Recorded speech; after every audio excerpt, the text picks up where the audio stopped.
La reunión secreta de una de las sesiones de la Asamblea de la Casa de Tucumán, esa de nuestros recuerdos, de la escuela primaria, pero que tenía reuniones secretas, por lo tanto, esa casita de nuestra escuela primaria contenía el síntoma vivo de la política.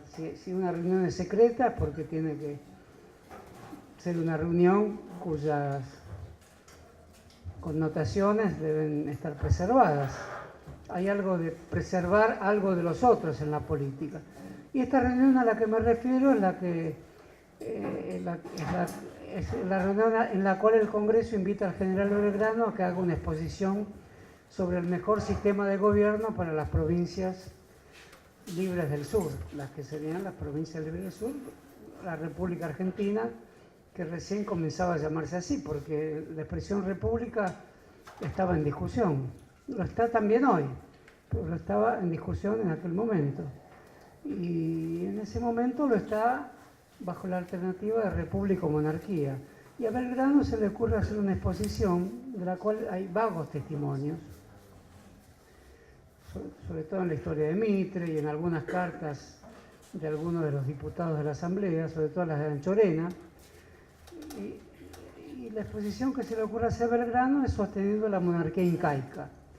Entonces, ¿dónde ponemos ese hecho? Ese hecho hoy nos sorprende, como lo sorprendió a Mitre, que lo condena en la historia de Belgrano, le sorprendió a algunos de los diputados, como al diputado Tomás Manuel de Anchorena, que era el diputado porteño, al que se le atribuyen unas declaraciones sumamente despectivas sobre la monarquía incaica.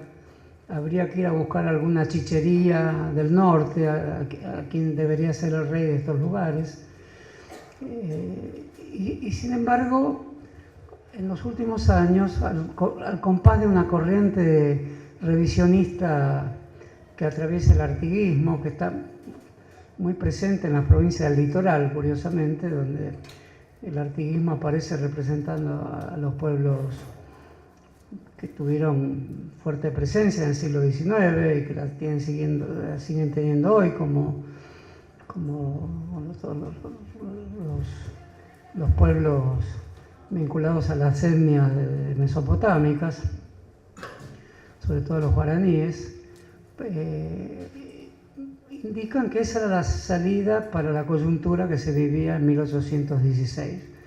Es decir, que el interés que iban a tener los descendientes de los incas, los descendientes de los guaraníes y todos los pueblos indígenas que estaban sosteniendo tibiamente la causa de la emancipación, originaría un nuevo entusiasmo a partir de una forma política que sería la monarquía incaica, para la cual no había candidato.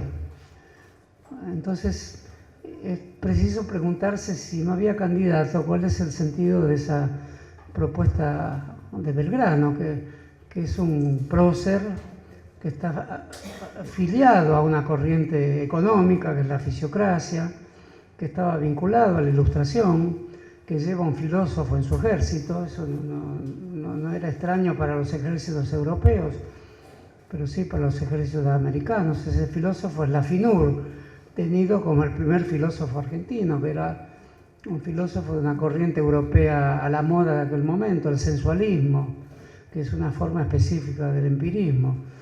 Tenía generales austríacos, matemáticos, ese era el ejército de Belgrano. Pero por eso mismo no deja de ser sorprendente que este general de corte europeo, que era un joven que viaja a Europa en las inmediaciones de la Revolución Francesa, que se entusiasma con la Revolución Francesa, que destrona a un monarca, que proponga una monarquía en América. Posteriormente, en las sesiones de la Asamblea, que se pueden seguir, y los historiadores la conocen bien, en el redactor de la Asamblea, que es el único testimonio que hay, pues las reuniones secretas, algunas se conservan testimonios epistolares, y otros testimonios están en el buen redactor de la Asamblea, que lo redactaba Fray Cayetano Rodríguez, que atraviesa la Revolución de Mayo y muchos más acontecimientos hasta hasta el Congreso de Tucumán, es muy preciso en designar a los diputados que aprueban la monarquía, a los que no aprueban. Hay uno que dice, ya por suerte advertí que no soy historiador, porque eso implica que ustedes tienen que tolerar mi imprecisión. Hay uno que dice, si se sigue hablando de monarquía, me levanto y me voy.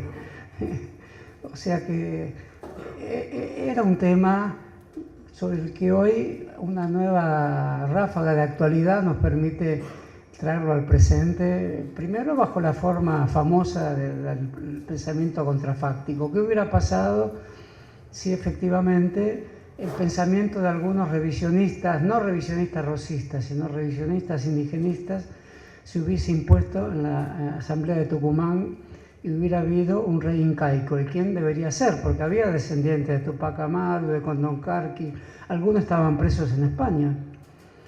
Por lo tanto, hubiera implicado liberarlos de las prisiones de Cádiz o de las mazmorras españolas donde estaban presos los viejos partícipes de la rebelión de finales del siglo XVIII, que era una rebelión estrictamente indígena.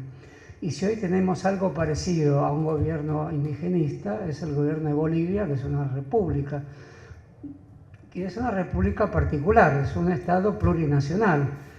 Por lo tanto, no es una monarquía, pero no es una simple república, es una figura política mixta y compleja.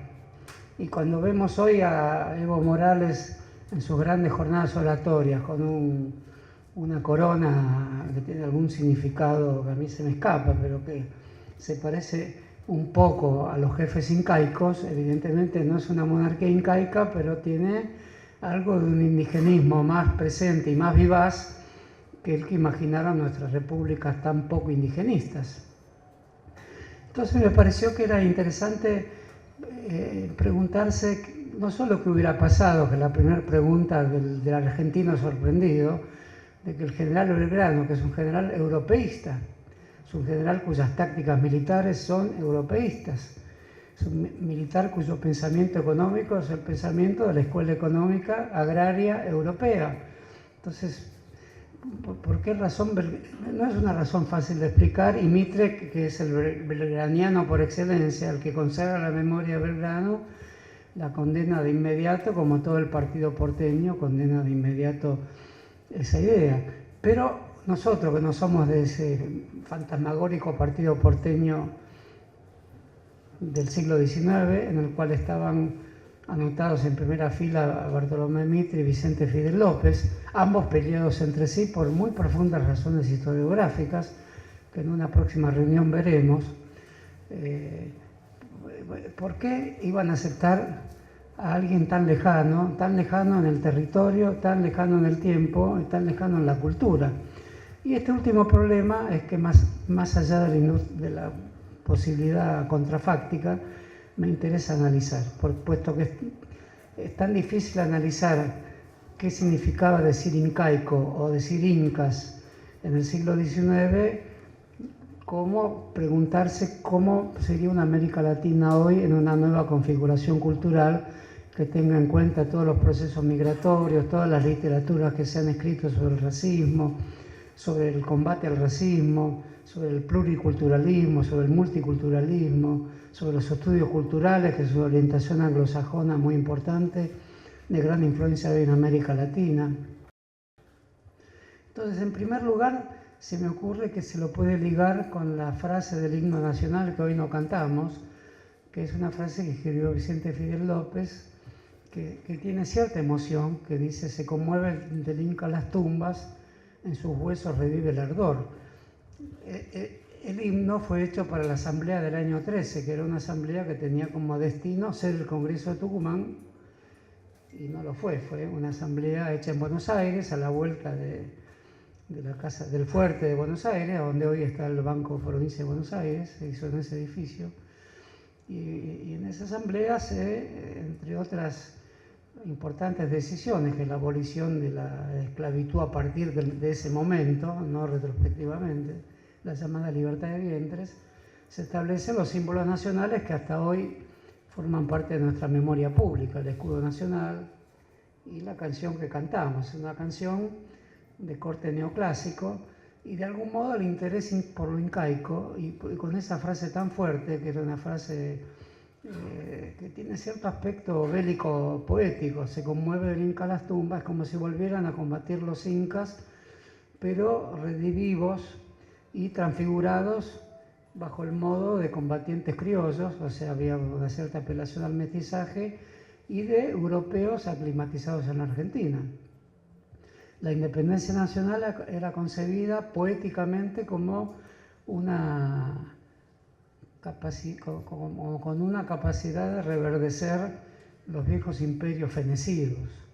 Y eso no dejaba de ser un rasgo al que no convendría preguntarle si realmente creían que los indios debían gobernar estos países, pero por lo menos creían que poéticamente había una fuerte atracción por los imperios desaparecidos, que era necesario recordárselos a Europa y sobre todo a España, y presentar al dominador nuevo, a los españoles, un tipo de imperio desaparecido que los españoles habían derribado, convirtiendo a todos los miembros de ese imperio prácticamente en esclavos, y de alguna manera se producía una formidable metáfora emancipatoria. Los criollos, fruto de una nueva civilización, que luchaban contra el dominador español, al cual de alguna manera pertenecía a su cultura, le recordaban a este dominador que habían sido los que destruyeron un imperio que venía arrogantemente por la vía de la poesía y en un himno nacional a recordar que se trataba de una independencia en serio. Esa independencia hacía revivir los huesos, por lo tanto la memoria, por lo tanto el recuerdo, por lo tanto era una revolución que se instituía a la luz de los vencidos. Evidentemente no se puede pensar que aquí había un indigenismo o una política de pueblos originarios, como diríamos hoy. No se puede pensarlo porque el neoclasicismo está repleto de estas insinuaciones indigenistas, del amor por las ruinas. Hay algo de romanticismo en las vetas perdidas de este neoclasicismo que está en nuestro himno nacional, que hace que haya un amor por lo perdido, un amor por imperios que se conservan apenas en la memoria de los historiadores. Por ejemplo, un libro que influye mucho en la Revolución de Mayo son Las ruinas de Palmira. Influye en Sarmiento, Moreno lo traduce. Palmira es la ciudad que hoy está siendo aún convertida en más ruinas todavía, por las ruinas de Palmira inspira todo el romanticismo. El libro es de Volney.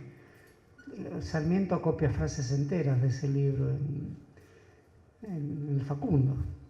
Es un libro orientalista, es un libro que le indica a Occidente que no puede perder de la ruta de su memoria, de su ruta de su expansión, no puede perder el recuerdo de lo que fueron los imperios, los grandes imperios del pasado.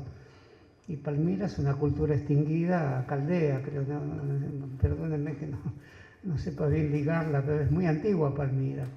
De ahí el susto europeo por las guerras que se están desarrollando en Palmira. Palmira es una de las más viejas ciudades en ruinas de toda la historia de la civilización. Y las ruinas de Palmira también inspiran la Revolución de Mayo. Inspiran a Moreno, es decir, lo que llamé neoclasicismo es tratar de construir una república que en algo se parezca a la República Romana.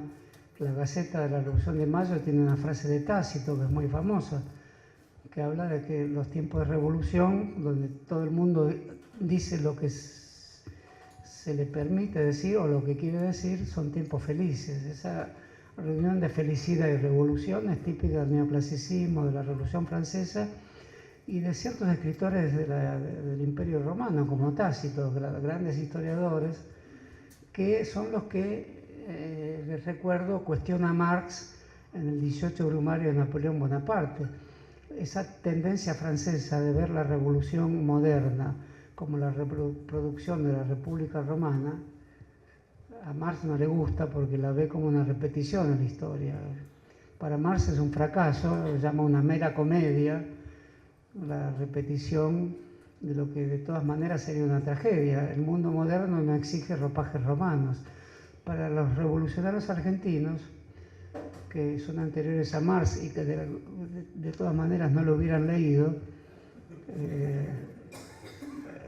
el tema de los ropajes romanos daban prestigio y no pertenecía a ninguna repetición a la historia, había que repetir la historia. Por lo tanto, España era un país atrasado, era un país sin capacidad de repetición. La capacidad de repetición en el neoclasicismo es festejada, es una capacidad feliz la de repetir los grandes fastos de la historia. Y repetir a los romanos, o en este caso repetir a los incaicos, o repetir a los incas, no era algo en deshonor a la revolución, sino era algo que podía honrar a la revolución. Por eso Belgrano, que forma parte de los primeros iluministas de la revolución, es el que crea escuelas. Antes que Sarmiento, el que crea escuelas y el que crea más escuelas todavía es Belgrano. Belgrano crea las escuelas de dibujo, la escuela de matemáticas. Si pasan por el Banco Provincia, que era la sede del consulado, Belgrano era el cónsul español en el Río de la Plata. Era cónsul porque era el hombre ilustrado. Estaba ahí donde está el Banco Provincia, donde después sesionó la Asamblea del año 13, ese era el consulado.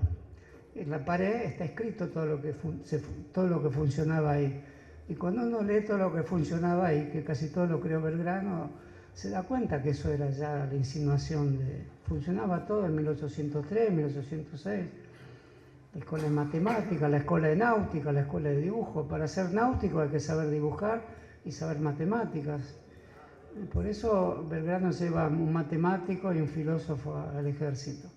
El ejército estaba concebido como una proto-sociedad, como un proto-estado. Bueno, entonces volviendo a mi pregunta, me parece que es una pregunta que debemos dejar vigente porque el impulso monárquico se diluyó muy rápidamente. Buenos Aires no iba a permitir que hubiera un monarca indígena, pero la idea de la monarquía siguió siempre latente en la historia argentina. Tan latente siguió que hacia 1860 Alberdi, que es un hombre del orden, Alberdi que es tan interesante como hombre del orden, es muy interesante porque concibe el orden como un orden con una filosofía popular y con una filosofía nacional. Alberdi es, si uno no estuviera dispuesto a ser reprimido rápidamente por exagerado, diría que es una avant la lettre nacional popular, o un nacional popular avant la lettre, pero es un nacional popular del orden. Sus grandes discusiones con Sarmiento, con Mitre, son sobre el papel del pueblo, es decir, sobre el papel de los gauchos en el esquema político del orden. Por eso digo, es un hombre del orden. Por eso Alberdi no fue nunca un antirrosista. No le gustó Rosas, que es diferente, pero a Rosas lo ve como un hombre del orden. Le pide una constitución, pero no ve motivos para derrocarlo por eso. Cuando Urquiza lo derroca, ve en Urquiza el hombre del orden. Y a Mitre y a Sarmiento lo ve como partidarios del desorden permanente, de la lucha fratricida, de la prensa de barricada. La gran polémica con Sarmiento de Alberdi es sobre qué tipo de prensa tiene que tener la Argentina. Y lo cuestiona Sarmiento por un tipo de prensa donde la guerra nunca termina. Y Alberdi aboga por una prensa que tenga en cuenta el orden y no se base en criterios facciosos. Es una gran polémica que dura un año entero. Pero lo que interesa del último Alberdi es que, insatisfecho por el curso que toman todos los acontecimientos después de la caída de Rosas, escribe un gran libro monárquico. Él es un monarquista, como también fue un republicano. No se puede decir quién fue Alberdi, eso es lo interesante. Es un ausente. Uno de sus grandes libros es Las cartas de un ausente, donde critica a San Martín por no haber tomado el camino de Belgrano. Es otra gran polémica de Alberdi. El camino de San Martín fue por Chile y al dejar desguarnecido el Alto Perú, lo culpa de haberse perdido toda la provincia del Alto Perú. Hoy, República de Bolivia. Es muy duro Alberdi con San Martín. Hasta el final fue duro. Después se reconcilia un poco porque lo va a visitar, pero se reconcilia por una vía inesperada. El monarquismo de San Martín también es monarquista, como Belgrano y como Bolívar. Salvo que Bolívar tiene una tentación monárquica con él como emperador. Hay una tentación muy fuerte en Bolívar en ese sentido. Y Alberdi comienza su libro diciendo: voy a proseguir la gran obra de nuestros ilustres predecesores, los tres monarquistas, San Martín, Belgrano y Bolívar.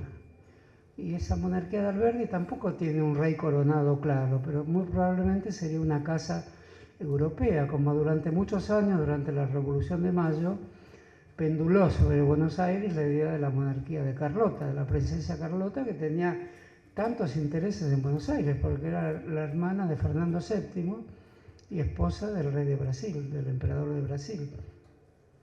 País monárquico que es la envidia de muchos porteños, entre otros de Mitre, que envidia el orden monárquico, aunque Mitre no pasa por ser el republicano eximio de la Argentina. Pero Alberdi, que es antimitrista siempre, se hace monárquico a inspiración de Brasil. Y no se equivoca hasta hoy, en eso coincide con todos los historiadores brasileños, con todos. Y hace poco se lo escuché decir a Fernando Henrique Cardoso de por qué Brasil tuvo la suerte de no ser como América Latina, española, de terminar convertida en 20 naciones, porque tuvo un imperio. Porque el emperador de Brasil, corrido por Napoleón, Juan VI, pasó con 600 barcos, pasó todas las estanterías de su biblioteca, se vino con toda la corte, ¿sí? Digo la biblioteca porque es una de las bibliotecas más antiguas de América Latina, es la de Brasil, que la fundó Juan VI con la biblioteca de Portugal, en 1806.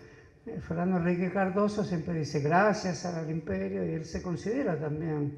Hay una historia de Brasil que es de la herencia imperial a través de los procesos populares: Vargas, Fernando Henrique Cardoso, Kubitschek, y de alguna manera una suerte de vocación imperial que siempre vieron los nacionalistas argentinos, incluso bajo el gobierno del PT. Es un tema que solo con los gobiernos Kirchner se dio la fuerte presencia que tiene en el imaginario geopolítico argentino, sobre todo militar, de que Brasil sigue teniendo políticas imperiales como las que tenía Pedro I y Pedro II. Eso por la vía de la publicística nacionalista que perduró hasta los años 60 muy fuertemente. Les recuerdo el episodio de la elección de Buenos Aires, donde el peronismo sostuvo la candidatura de Marcelo Sánchez Orondo ante la oposición de Perón. Perón estaba opuesto a la candidatura de los dos grandes revisionistas antibrasileros, Sánchez Orondo y José María Rosa. José María Rosa, el gran historiador de la batalla de Caseros, a la que interpreta como una victoria de Brasil, una venganza de Ituzaingó, victoria de Brasil, y por lo tanto un acto de intromisión de Brasil en la política del Río de la Plata, que incluso incluía una crítica a la construcción de la represa de Itaipú, en la frontera con la Argentina, como un casus belli de la política argentina. Y Perón, que en ese momento está dispuesto a cortar con la desconfianza de la política argentina nacionalista contra Brasil, cuestiona la candidatura. Y esa candidatura no cuajó en el electorado porteño. Esa es parte de una larga historia. Recuerden que ahí empezó la carrera de la Rúa. El electorado porteño votó a Cámpora, pero no votó la candidatura nacionalista antibrasileña. Digo esto porque las cartas de Perón desde Madrid decían: es una candidatura antibrasileña, y en una época del Mercosur no podemos tener candidatos antibrasileños en el principal partido popular argentino. Eso demuestra que de alguna manera seguían pendientes los problemas de qué es Brasil, y si hay en Brasil una herencia imperial, y si Brasil es, como se llama oficialmente, los Estados Unidos de Brasil, es una república, o si hay cierta memoria imperial en Brasil, porque Brasil durante el imperio y aún durante la república se expandió. Todo el territorio del Acre era una provincia boliviana, y esa expansión se hizo durante la República. Y la expansión hacia la provincia, que eran territorios de Colombia, también se hizo durante la República, que es la actual provincia brasilera de Rondônia.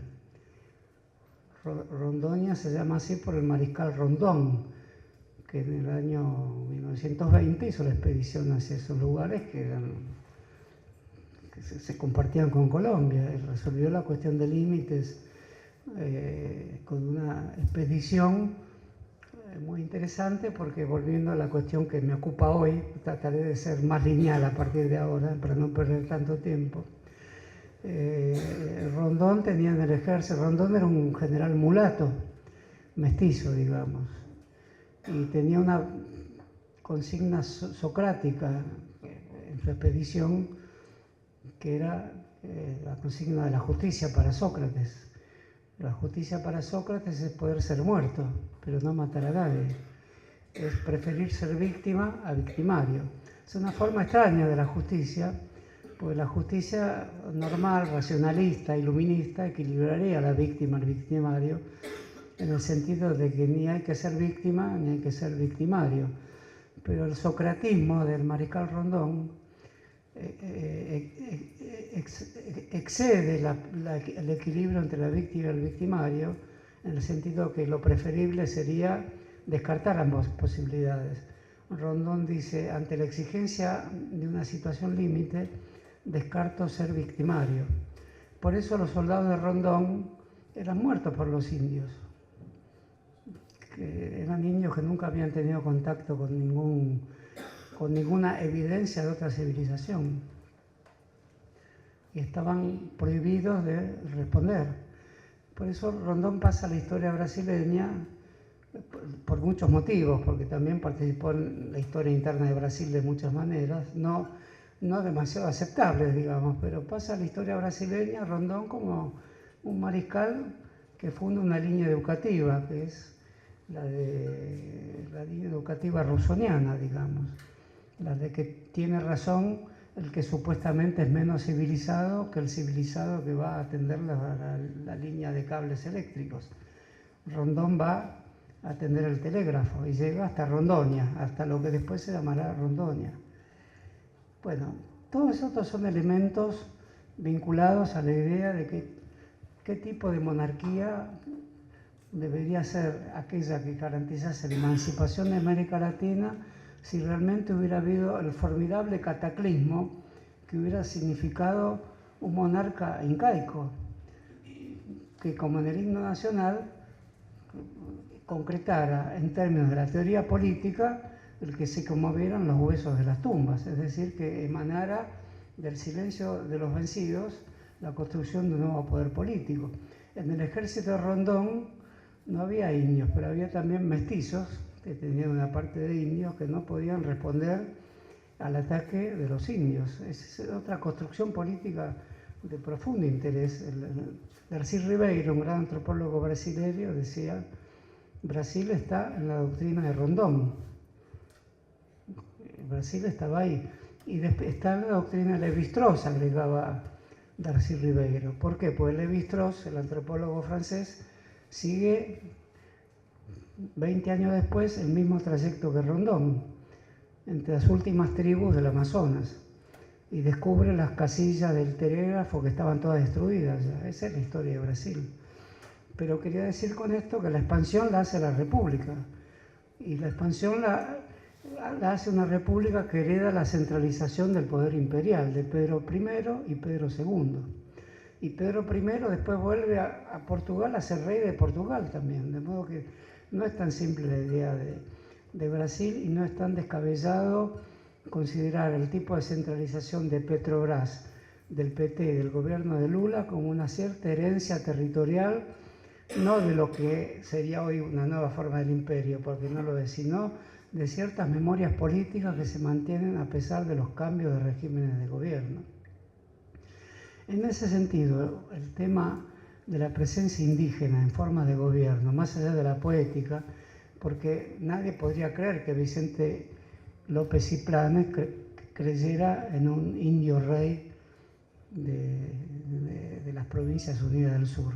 Pero poéticamente sí creí en eso. Entonces no nos puede ser indiferente si hay una creencia poética de una índole que exista a pesar de que no puede ser correspondida con una creencia política de similar tenor.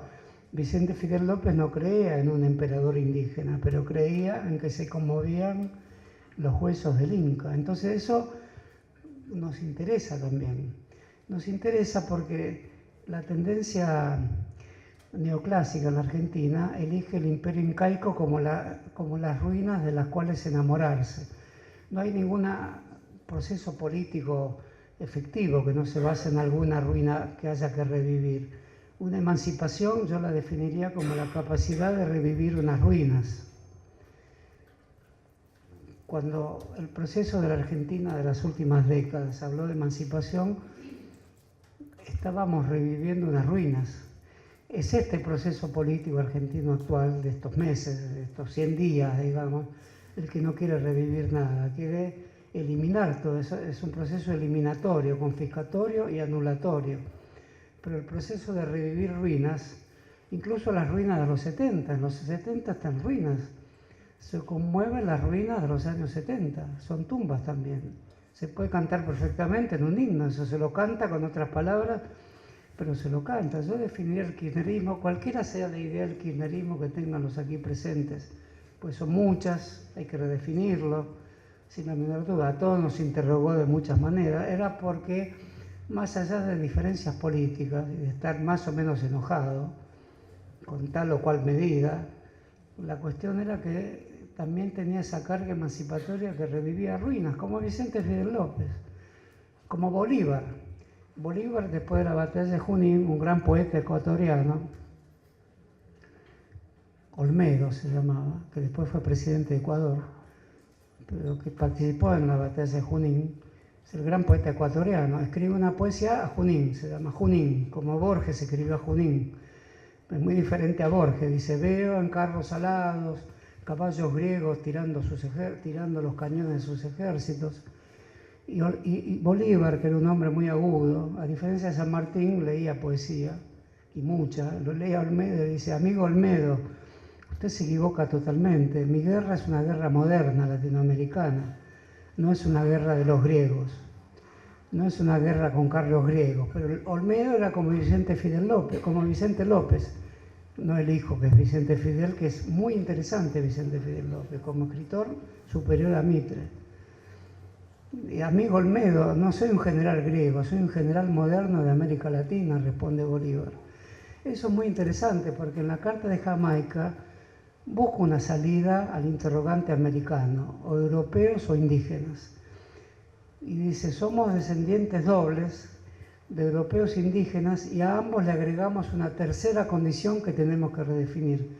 Eso es Bolívar en la Carta de Jamaica. Si van a los museos de México, en general está esa frase de Bolívar, que está lleno de ruinas aztecas, los museos de México. Está esa frase que repetí mal: somos esa tercera cosa, y esa tercera cosa no podía ser ni satisfecha con el republicanismo vacío de los liberales porteños, ni con el monarca incaico.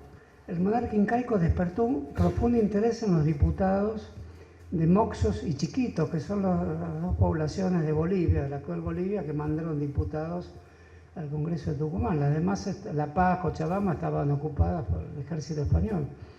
Son muy emocionantes ese Congreso, muy emocionante, porque hay una guerra, es Congreso y guerra y Congreso, como es muy emocionante la Asamblea del 13. No hay un gran Congreso sin una gran guerra. Y a uno puede decirle que le gustan los grandes congresos, pero no las grandes guerras. Y hoy diría: no hay grandes debates sin grandes conflagraciones sociales. El debate sobre los fondos buitres fue pobrísimo, pero para la historia no es pobrísimo, porque aunque no era una guerra, era una situación de guerra financiera, que lo es, por más metafórica que lo sea, es una guerra financiera, y hubo un debate simultáneo de extrema pobreza para lo que se jugaba ahí. Entonces, estos dos grandes congresos, el del año 13 y el del año 16, el del año 13 lo respalda Belgrano con la batalla de Salta, y San Martín con la batalla de San Lorenzo, que son las dos del año 13. En el redactor de la Asamblea, que lo escribe Monteagudo, la batalla de Salta sale como un titular, diríamos titular catástrofe, y es una batalla olvidada, la batalla de Salta.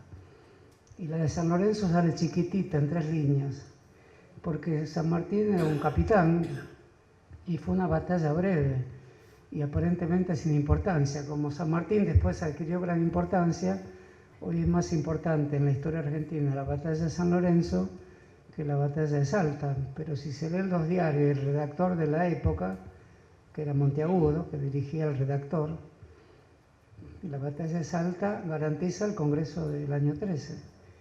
Y la presencia de Belgrano y de San Martín como gobernador de Cuyo garantiza la independencia nacional, para la cual había muchas vacilaciones. Se había restaurado el reino de España, Fernando VII estaba otra vez en el trono, las monarquías volvían a Europa, había caído Napoleón, que de algún modo era el absurdo garante de toda la revolución indoamericana. Entonces, de ahí esa formidable pregunta si era preciso un inca como rey para satisfacer la seguridad jurídica de la independencia y al mismo tiempo dar cuenta del pensamiento neoclásico sobre las ruinas.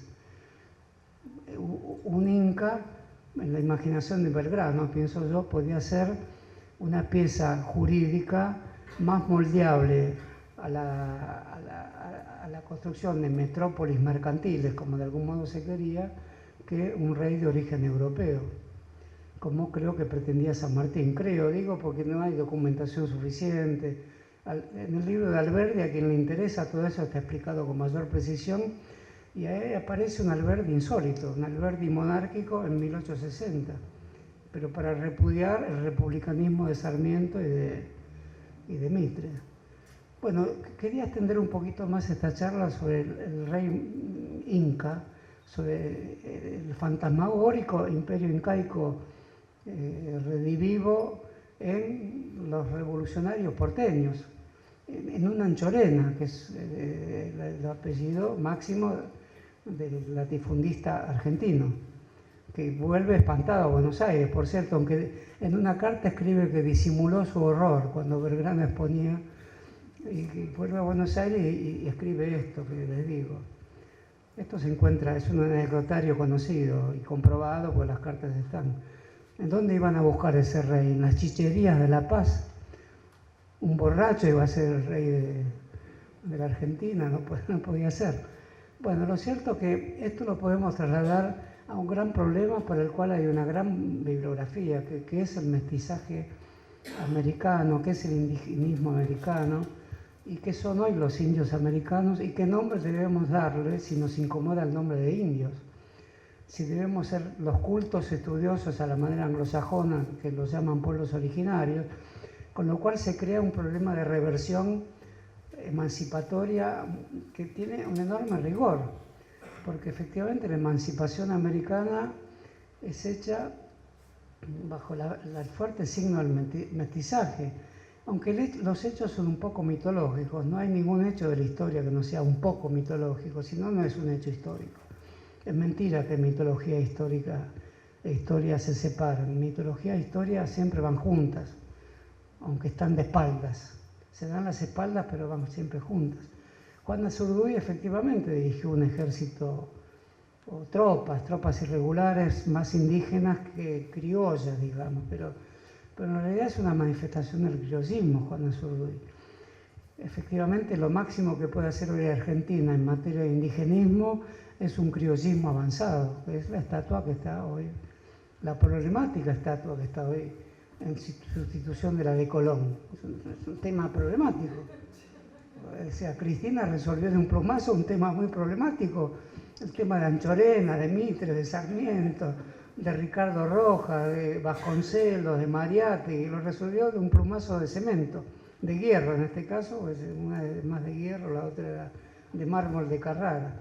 Entre el mármol y el metal resolvió un problema historiográfico de años.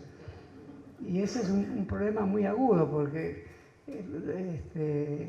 evidentemente la Argentina es múltiple, tiene muchos rostros, y esos múltiples rostros hay que buscar el acertijo que dé cuenta de ellos. Y el acertijo sigue siendo el monarca incaico, dicho con otros nombres, expresado con otras tecnologías, escrito bajo la forma de ensayo o de novela, puesto en términos de debate. El debate de la estatua en Plaza de Mayo es parte de este debate, así que estando en la fantasmagoría nacional, la imaginería del emperador azteca como prenda de unidad de todas estas tierras. El peronismo lo tiene como problema. El peronismo es un fenómeno con una doctrina muy europeísta, que es la de Clausewitz, que no hay un general más europeo que Clausewitz. Y las masas populares del peronismo eran masas populares que tenían un sesgo de mixtura racial fuerte. Hasta hoy perduran hilos de esa mixtura racial. La cuestión racial en la Argentina, la cuestión de qué sustrato étnico tenían los procesos populares, sigue en pie. En Bolivia logró una forma política, el Estado plurinacional. En la Argentina logró la estatua de Juana Zurduy en medio de una gran polémica. En la provincia del Chaco, la declaración de provincia cuatrilingüe.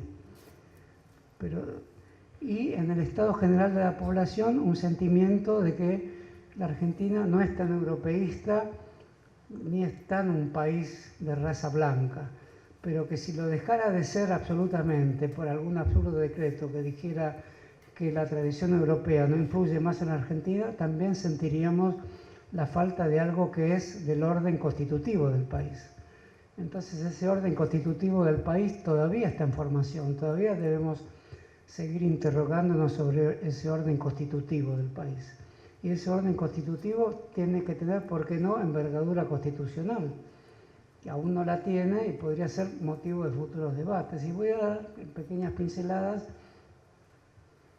lo que me parece que son indicios de este gran debate, y lo veremos en las próximas reuniones. En primer lugar, el debate de Bartolomé de las Casas con Solórzano. Es un debate formidable del siglo XVI, que es muy conmovedor ese debate, porque ese debate es un debate absolutamente contemporáneo. Solórzano es un gran intelectual español, es un intelectual del imperio realmente, es un intelectual de la Iglesia además, y tiene la idea de la guerra justa, y su proposición en términos generales se desarrolla como un enunciado único. Primero, la ocupación militar, porque para el cristianismo las guerras son justas, y después la evangelización. Y Bartolomé de las Casas es lo contrario. Al ser lo contrario, quiere decir que no se puede decir que sea el fraile o el sacerdote o la parte de la iglesia más indigenista. Indirectamente lo fue, pero en realidad lo que decía, por influencia de Erasmo y por influencia de Tomás Moro, por eso también es muy interesante Bartolomé de las Casas, el obispo de Chiapas, y que tiene una influencia real en el zapatismo. Por eso su interés es doble, porque el zapatismo busca respaldarse en Bartolomé de las Casas, y todo el proceso zapatista, hoy terminado me parece, ocurre en Chiapas, donde era obispo Bartolomé de las Casas apenas 50 años después de la presencia de Colón en América. Y Bartolomé de las Casas dice lo contrario: primero evangelizar y si es necesario después la guerra, pero en verdad la guerra nunca es necesaria, dice Bartolomé de las Casas. La disputa por la guerra atraviesa todo el cristianismo, yo diría hasta hoy. Hasta hoy hay justificaciones religiosas para la guerra, mucho más en la tradición musulmana, hay que decirlo, mucho más, pero las teologías políticas cristianas justificadas en la guerra están presentes siempre. En el ejército argentino estuvieron presentes. Cuando volvían los aviadores de arrojar cuerpos al mar, había sacerdotes esperándolos. Lo cuenta Silingo en las memorias que transcribió Berbisky.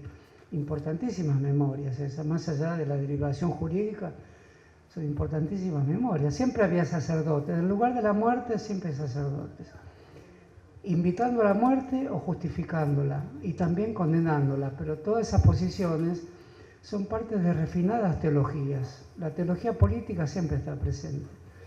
Bartolomé de las Casas escribió mucho, Solórzano también, se enfrentaron entre sí, dividieron a la Iglesia española, dividieron al imperio, preocuparon a los reyes y influyeron poco en los encomenderos, que efectivamente tenían la idea de que la servidumbre era una servidumbre para siempre, era una servidumbre que poco tenía de teologal. Y Bartolomé de las Casas también llega a cuestionar las encomiendas. Esto ocurre dentro de un mundo que tenía un fuerte sesgo feudal, como es el encomendero, que es un personaje más bien feudal que capitalista. Está en tránsito al capitalismo. Es un encomendero, tiene sus hombres a su servicio y son parecidos a esclavos. Pero es una figura más sutil que el dueño de esclavos, porque no es enteramente dueño de las personas que le deben servidumbre. Les entrega el beneficio de la protección. Por eso el feudalismo tiene un no sé qué de superioridad respecto a la mera esclavitud. Uno diría, qué absurdo, no me venga a decir que el feudalismo es mejor. Bueno, si uno se deja llevar fácilmente, como dice ahora, por el pensamiento de que siempre hay algo peor, que tiene cierta profundidad filosófica, aunque no lo crean, la esclavitud dura, la esclavitud del esclavócrata, incluso la esclavitud que defiende Aristóteles y que muchas veces defiende Platón, en el que se basa Solórzano y Sepúlveda, los dos grandes eruditos son aristotélicos. Sin Aristóteles no podría haber habido defensa de la esclavitud en la Iglesia. Y Bartolomé de las Casas, para eludir a Aristóteles, se basa en Erasmo. Y Erasmo no es católico, es protestante y es irenista, que es una corriente del protestantismo, Ireneus, que quiere decir la paz en latín, y es una palabra griega que lamento no recordar. El irenismo era muy fuerte en el siglo XVI. Cuando le decían a alguien irenista, la Inquisición podía crucificarlo. Y Bartolomé de las Casas es un irenista, es decir, un hereje que están siempre a punto de justificar a los conversos. Sepúlveda y Solórzano sospechan que Bartolomé de las Casas es un converso, como era Spinoza. Spinoza no es un converso, es un marrano, alguien que se niega a convertirse. Por eso lo persiguen. O sea, es un judío que quiere seguir siendo tal. Y de Bartolomé de las Casas sospechan. La Inquisición está destinada a sospechar del converso, sabiendo que el mundo es un mundo de conversos. Es un tema borgiano, ¿no? Todos los conversos sospechan de otro converso. Y Bartolomé de las Casas cita a Erasmo. Y Erasmo es mala palabra para la Iglesia, porque es Erasmo de Rotterdam.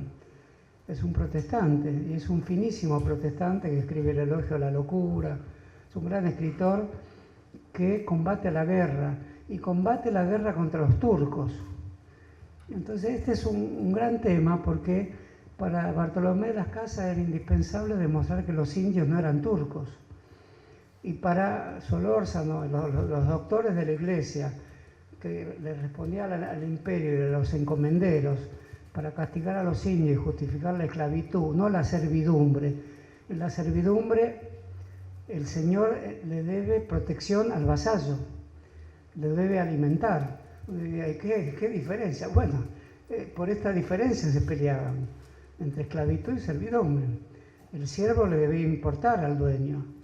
En cambio, el esclavo no le importaba. El esclavo se podía morir trabajando, que traían otro cargamento. La civilización es tan cruel en un sentido o en otro. Y quizás algún doctor de la Iglesia puede justificar matices de crueldad. Por eso también se disputaba. Y en el caso de la disputa de Bartolomé de las Casas, la guerra contra los turcos, en la cual pierde el brazo Cervantes, una guerra actual.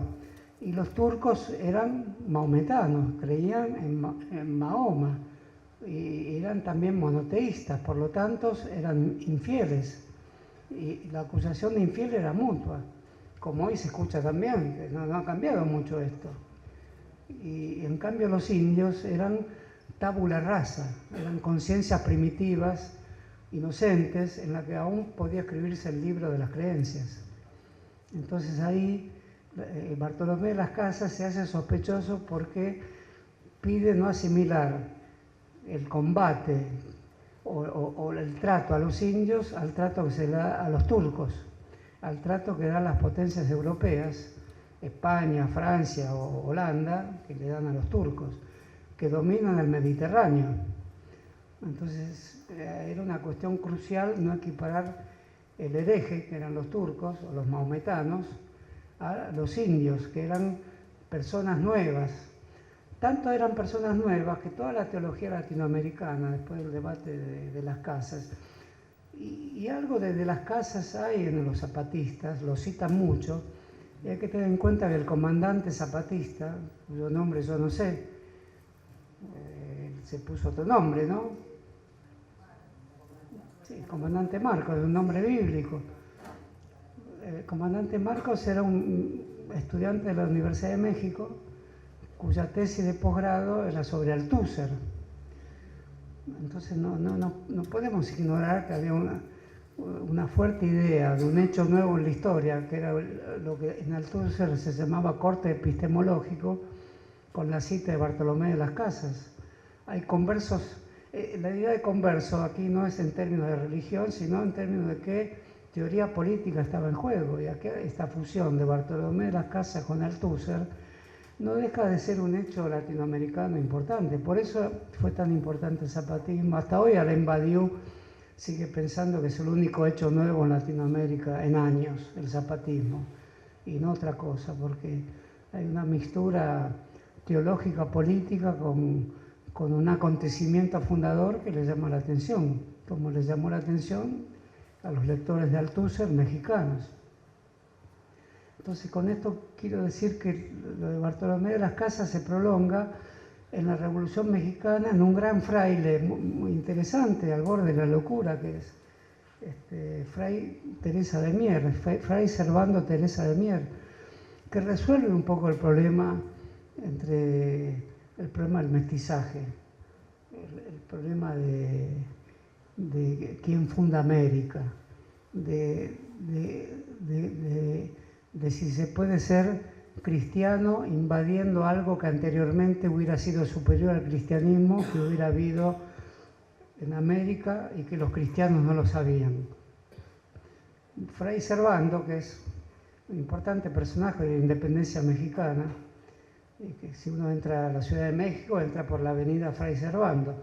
Bueno, Fray Servando es un personaje atípico totalmente en toda la iglesia americana, porque es el que defiende la idea de que la palabra México, que la X de México, que los mexicas eran una tribu de Israel, y que el primer predicador del cristianismo se estableció en México, fue Santo Tomás, pero no Santo Tomás de aquí, no otro Tomás. En realidad construye una gran leyenda y que la Virgen de Guadalupe se aparece al niño Juan Diego en tiempos inmemoriales, y que se aparece porque el cristianismo ya fue fundado en México antes que en Europa.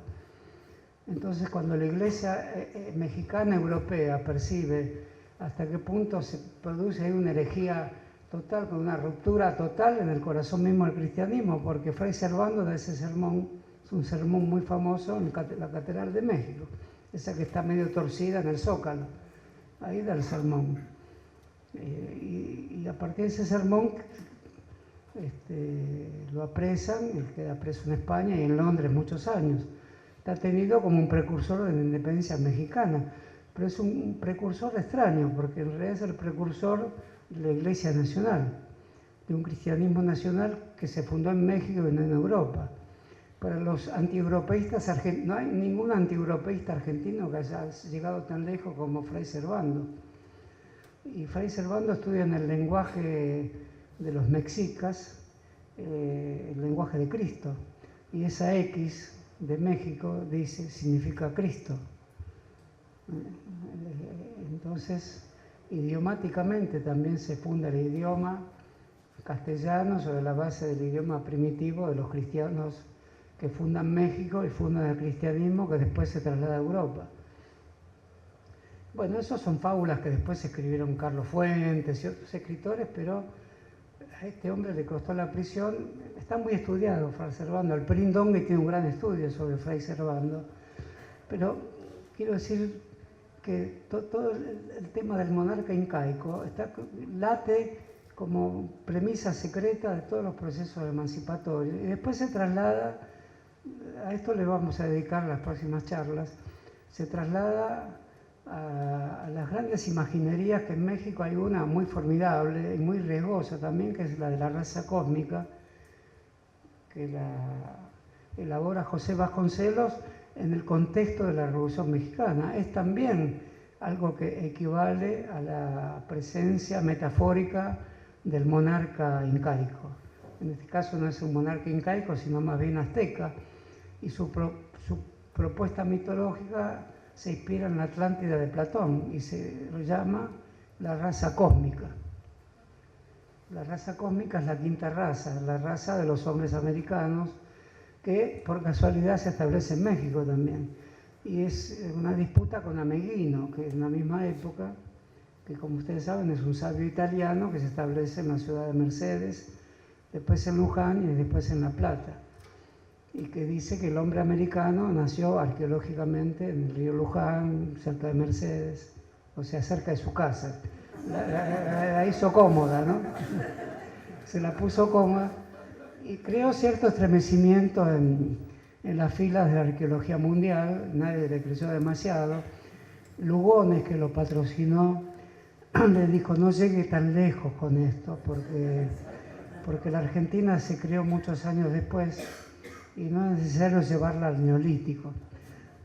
Para Lugones era muy importante, que le prologa el libro Lugones a Meguino, ¿no? Pero de todas maneras no era tan importante llevar la Argentina al Neolítico, porque para Lugones la Argentina nació en Grecia.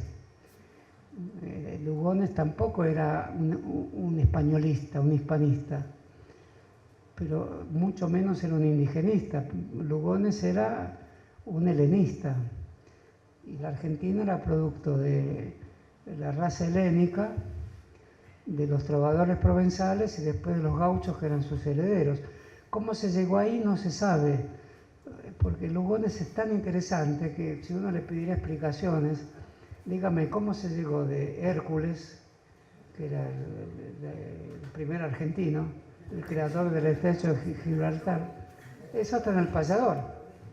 Después los trovadores provenzales, y la genealogía siguen los gauchos. ¿Cómo se llegó? Por transmutación espiritual. Bueno, él era partidario de la idea platónica de la transmutación de las almas, de la metempsicosis. Entonces no vale que un historiador le diga: tráigame los documentos. No hay. Los documentos estaban en su pensamiento de esa psique eterna que se transmutaba a través de distintos rostros culturales. Y esa tesis de Lugones le impide ser un europeísta y le impide ser un indigenista. Y lo coloca en la fila de los pensamientos más extremos que hay en Argentina y lo lleva directamente al fascismo, esa idea helénica, Lugones, lo cual es una pena, porque el libro El Payador es uno de los grandes libros de la historia de la cultura argentina. Y Vasconcelos es el enemigo de Lugones, por eso lo cité. Vasconcelos es el ministro de Cultura de la Revolución Mexicana. A él se le deben los grandes frescos que hay de Rivera, de Siqueiros, de Orozco. Todos los edificios públicos de México tienen esos grandes frescos que son hechos por inspiración del ministro de Cultura, que es la pintura mural mexicana, veía la base de la raza cósmica. Y cuando Rivera pinta ese gran fresco del edificio presidencial, donde está Marx barbudo, señalando el futuro, con todos los campesinos vestidos de blanco, llevando las masas hacia el futuro, Marx es Moisés.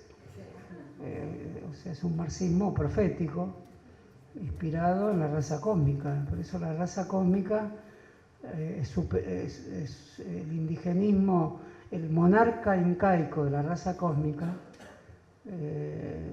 está inspirado en Hermes Trismegisto de Egipto, como superior al darwinismo.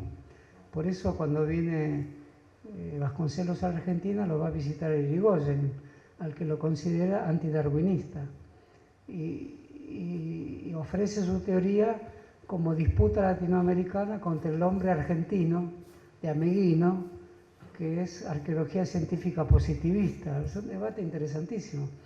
Pero ocurre que en Perú hay una gran tercera solución a esta cuestión de cómo resolver lo que llamé la cuestión del monarca indígena, o sea, de un sistema político basado en el indigenismo que ponga en algún lado la originalidad de América, que Bolívar reconoció muy bien en la Carta de Jamaica, o sea, algo de Europa vino y mucho. En principio el idioma con el cual ahora estamos hablando, entonces no nos podemos hacer los sonsos. Entonces, debido a esto, el problema sigue cada vez con mayor vigencia. Y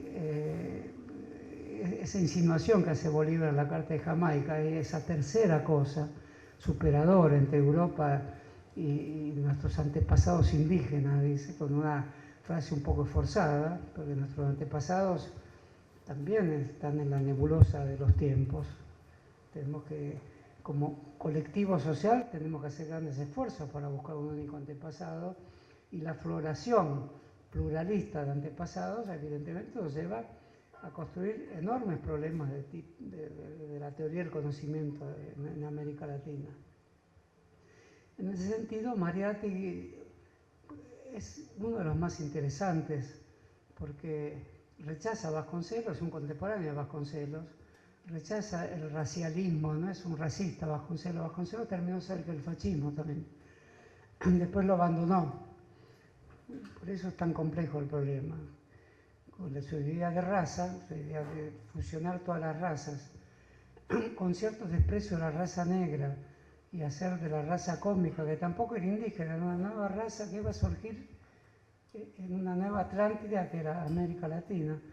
No lo decía cualquiera, lo decía el ministro de Cultura, pero además casi es presidente de México. No lo fue porque Madero le robó la elección, que es lo mismo que se hace en cualquier país. Como era un personaje muy raro, en 1929 estuvo a punto de ser presidente de México, Vasconcelos, que era un irigoyenista, como digo, porque veía en Irigoyen esa cosa misteriosa que le gustaba más que la develación del secreto. En Mariátegui está la preservación de esta teología, de este americanismo, de este indigenismo bajo la forma de un mito, pero es un mito más sociológico que teológico. En Mariátegui el socialismo lo llama creación heroica, y es la primera vez que a todo este complejo problema, donde están Vicente López y Planes, el himno nacional, el discurso secreto de Belgrano en el Congreso de Tucumán, el horror de Anchorena, las divagaciones de Vasconcelos, en fin, todo lo que se puede mencionar en Argentina como el problema del mestizaje argentino. En Mariátegui aparece como una teoría de lo popular, donde lo indigenista tiene un rostro social hacia la revolución social, y ese rostro social es el socialismo, y tiene un rostro hacia la herencia comunitaria incaica, y ahí parece la herencia incaica no bajo la forma de un monarca, sino bajo la forma de una memoria social económica, socioeconómica, digamos así, que es la forma de cultivo y de propiedad de la tierra de los incas, que era comunitaria, que a Mariátegui le parece que le permite al Perú establecer un indicio de socialismo moral sin pasar por la etapa previa del capitalismo, puesto que ya está presente en las prácticas económicas del imperio incaico. O sea, el incario ya es una forma de socialismo primitivo. Y con el tiempo, el marxismo latinoamericano encontró en los escritos de Marx sobre el modo de producción asiático, que se descubren después de los escritos de Mariátegui, un poco simultáneamente, pero Mariátegui no los conoce. En el modo de producción asiático de Marx está esa posibilidad. Y por eso Marx la tiene presente cuando escribe el último prólogo del Manifiesto Comunista, donde dice que sería posible en Rusia establecer el socialismo porque el tipo de producción ruso se parece al tipo de producción asiático, que es la comuna rural, el Mir, que después la Unión Soviética le puso Mir a la nave espacial. La joya tecnológica de la Unión Soviética tenía el nombre de la comuna primitiva rusa, pero Lenin la rechaza, Marx no, Engels también la rechaza, y Marx no. hay algo de Marx que después estaría en Mariátegui, y tomará el populismo ruso, de no rechazar el arcaísmo, de no rechazar el modo de producción primitivo, de no rechazar las ruinas del pasado para pensar el presente. Porque creo que aunque se hace tarde cuento la anécdota, porque a Marx lo impresiona mucho el populismo ruso. El populismo ruso es el movimiento social más importante de Rusia, lejos. Y su jefe era el hermano de Lenin, era un Ulyanov, que muere ahorcado. Su hermano, que se llama Vladimir, se convertirá en jefe de la Revolución Rusa, rechazando en parte el populismo ruso, porque no puede rechazarlo enteramente porque rechazaría al hermano. Él dice que toma el espíritu voluntarista del populismo ruso. Efectivamente, el populismo ruso usó técnicas violentas y inspira al campesinado ruso. Es un partido mayoritario de Rusia. Incluso en la primera elección que se hace después de la Revolución Soviética, gana el populismo ruso. El partido bolchevique es fuerte solamente en 3 lugares. Uno diría, ¿qué lugares? El ejército, la marina y las fábricas. Pero Rusia no alcanzaba con ser fuerte ahí. Por eso la elección la ganan los populistas para la constituyente en Rusia, porque es el campesinado rural que suma 10 veces más que todos los soldados, todos los marineros, que encima algunos eran anarquistas, y que todos los obreros. Y Lenin clausura el Congreso Constituyente en 1917, porque tiene mayoría el Partido Populista, que se llamaba Socialismo Revolucionario, ese era el nombre. Y de ahí la polémica con Rosa Luxemburgo, de ahí el gran dilema del socialismo. Rosa Luxemburgo dice, no puede proseguir la revolución si no es democrática. Clausurando congresos que ganen otros, no puede seguir la revolución. Esa es la carta que le dirige Rosa Luxemburgo a Lenin. Una gran polémica que no prosiguió, porque es un nudo crucial. Lenin conocía muy bien el populismo ruso, porque Vera Zasulich, que era la gran militante del populismo ruso, escapa de una corte que intentó asesinar al zar, tenían técnicas anarquistas, y es llevada a la Corte Suprema. Estamos hablando del año 1880, 1870 más o menos, y la Corte Suprema de Rusia, que está compuesta por todos funcionarios del zar, produce un hecho insólito, que es que la deja libre. La deja libre porque, aunque cuento la historia un poco a la manera argentina, o sea, con un poco de superchería, ¿no? Ya dije que no era historiador. Pero lo cierto es que la juzgan por intentar matar al zar. Y la dejan libre porque los jueces dicen que ahí estaba el alma rusa también. Que había algo los jueces eran todos lectores de Dostoyevsky. Pero no, es verdad, y la dejan libre, y la Ojrana, que era la mayor policía de Europa, y hasta hoy en la historia, más importante que la CIA era la Ojrana. La Ojrana era la gran policía secreta que tenía sucursales en toda Europa. Y seguramente en Argentina también, si van a ver la basílica rusa que está en Parque Lezama, que dice construida por el zar Nicolás II en 1905, en el año de una de las revoluciones. El zar era la Ojrana era el zar, y era la Iglesia Ortodoxa. O sea que también estaría en Argentina la Ojrana, no podía no estar en Argentina. Entonces, la Ojrana la persigue por toda Moscú, porque la Ojrana es una cosa, la Corte Suprema la otra. Y Vera Zasulich consigue escapar y se entrevista con Marx en Londres. Y ahí Marx obtiene de primera mano todas las noticias del populismo ruso y se conmueve. Por eso escribe el prólogo, lo último que escribe es el prólogo del Manifiesto Comunista de 1882, un año antes de morir. Dice, quizás si el campanazo de la Revolución Rusa, sin pasar antes por el capitalismo, basada en las comunas rusas rurales, primitivas, permiten ese enorme salto de la historia, habrá socialismo sin pasar antes por el capitalismo. Marx, el que tiene el manifiesto todavía, el que tiene el Manifiesto Comunista en su casa, puede revisarlo, leer el último prólogo de Marx y ver que dice eso, ante el espanto de Engels, que creía en una vía más lineal de la historia. Pero Marx ya había escrito lo de las comunas asiáticas, ya se había interesado por la forma comunidad, y esa forma comunidad era el mismo interés de Mariátegui por lo incaico, y sin saberlo, el filósofo sensualista, el general Belgrano, con sus matemáticos, y todos los discutidores del Congreso de Tucumán, si hablaban en serio de emancipación, aún sin saberlo, es porque todas estas grandes ideas de la humanidad, en un momento dado de la historia, flotaban en una remota provincia de un remoto país del mundo llamado la Argentina. Bueno, ya está. La próxima seguimos con... Muchas gracias, muchas gracias.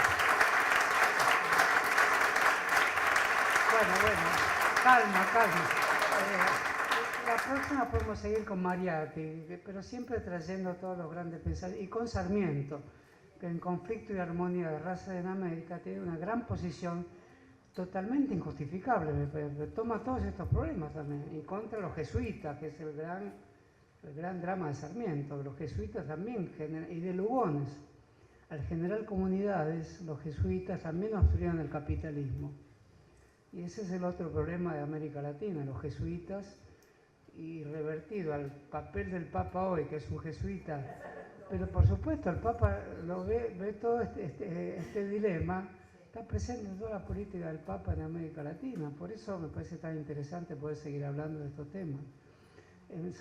Sarmiento lo último que escribe contra los jesuitas, Conflicto y Armonía de Razas en América, y contra el concepto de comunidad. Bueno, eso lo podemos ver la próxima. Gracias.